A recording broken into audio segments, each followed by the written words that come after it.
Assalamualaikum warahmatullahi wabarakatuh. Selamat pagi, selamat berjumpa kembali anak-anak siswa-siswi kelas 3. Apa kabar hari ini?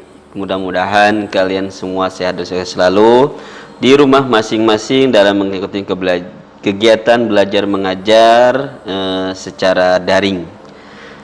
Anak-anakku yang berbahagia, pagi hari ini Bapak akan berikan sebuah materi. Kita lanjutkan materi yang mana pada pekan yang lalu, yaitu pengertian puasa dan rukunnya puasa.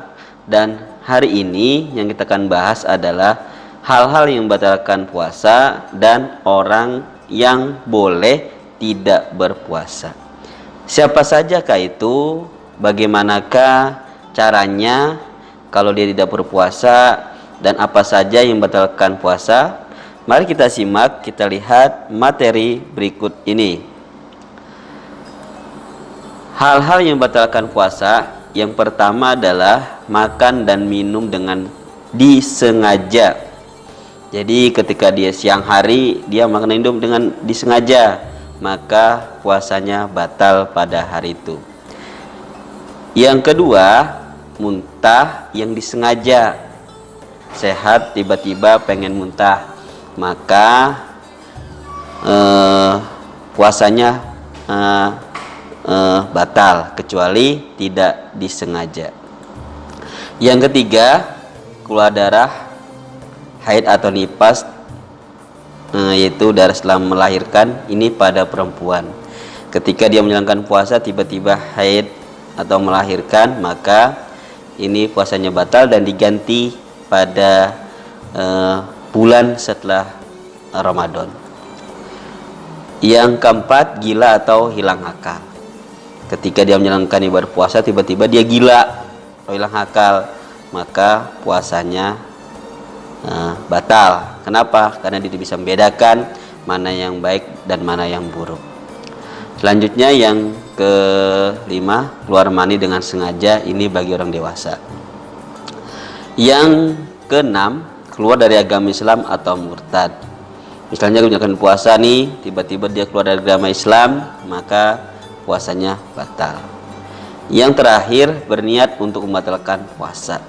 Betul-betul dia mau niat membatalkan puasa, tidak ada apa-apa halangan apapun, tapi dia niat membatalkan puasa, maka ini puasanya pun batal. Ini adalah berapa poin yang membatalkan puasa. Maka dari itu kita diupayakan menghindari yang ini semua, dan juga menghindari dari hal-hal ucapan perbuatan yang tidak baik. Baik, selanjutnya adalah kita melihat orang yang boleh tidak berpuasa, ya. Orang yang boleh tidak berpuasa apa saja? Yang pertama, orang yang boleh berpuasa itu orang yang sedang sakit.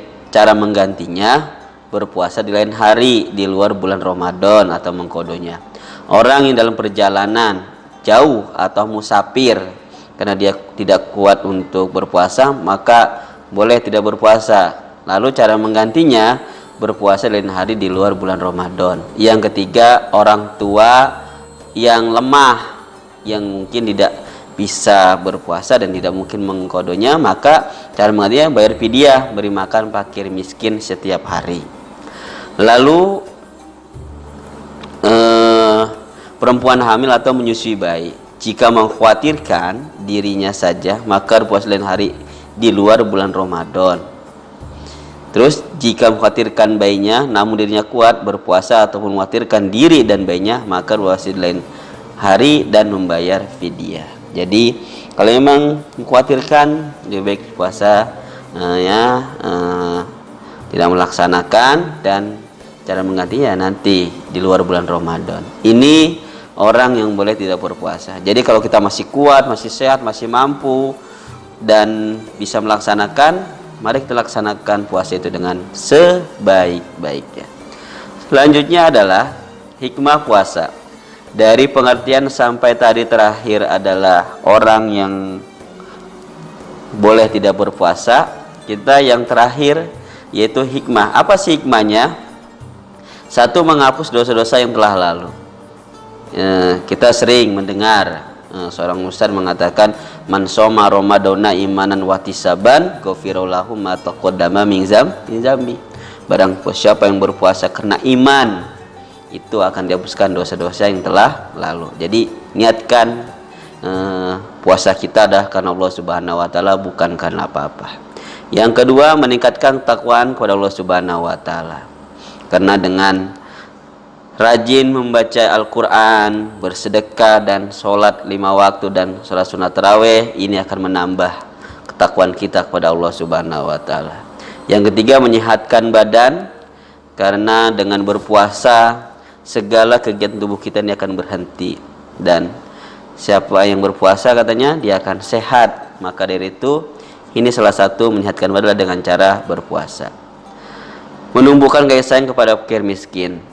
Bulan Ramadan adalah bulan penuh berkah, maka dari itu ketika kita punya rezeki, mari kita memberikan bantuan kepada orang-orang yang membutuhkan, agar timbul rasa kasih sayang kita kepada orang lain, agar mereka pun bisa merasakan apa yang kita makan, dan mereka pun bisa menikmati puasa dengan baik. Lalu selanjutnya adalah meningkatkan rasa syukur kepada Allah Subhanahu wa taala. Kenapa? Ternyata ketika kita melaksanakan puasa begitu lapar dan haus, bagaimana dengan saudara-saudara kita yang mungkin juga perlu makan tapi susah? Ini akan meningkatkan rasa syukur kepada Allah Subhanahu wa taala. Ketika Allah memberikan nikmat kepada kita yang begitu besar, maka kita harus bersyukur. Dengan berpuasa kita bisa lebih tingkatkan lagi rasa syukur kita kepada Allah Subhanahu wa taala.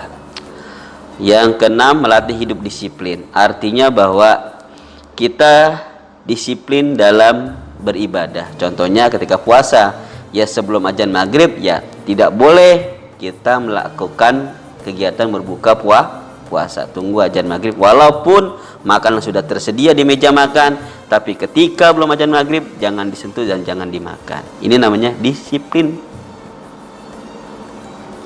Yang ketujuh, menghindar dari perbuatan yang buruk. Kenapa? Karena kita diajarkan bahwa selama puasa kita diajarkan untuk selalu berzikir, selalu beribadah, tidak boleh melakukan perbuatan-perbuatan yang dilarang oleh Allah Subhanahu wa taala.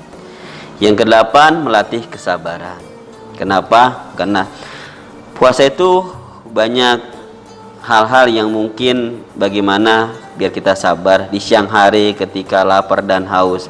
Kita diberi kesabaran sampai maghrib, ditahan ya untuk dari itu semua. Dan mungkin ada hal-hal yang lain. Maka dari itu kita pun harus sabar dalam menghadapi kegiatan puasa itu. Dan insya Allah dari semua itu kita akan menjadi orang-orang yang bertakwa. Demikian anak-anakku yang berbahagia, materi hari ini. Mudah-mudahan kalian bisa memahaminya, dan insya Allah nanti ketika Ramadan kalian bisa menjalankan dengan baik bersama keluarga, dan selalu kita mendapat ridha Allah Subhanahu wa taala, dan kita akan menjadi orang-orang yang bertakwa. Demikian, selamat mengerjakan tugas, selamat mengikuti materi yang Bapak berikan. Sampai jumpa pada materi berikutnya. Mudah-mudahan kita semuanya sehat dan sukses selalu. Terima kasih. Assalamualaikum warahmatullahi wabarakatuh.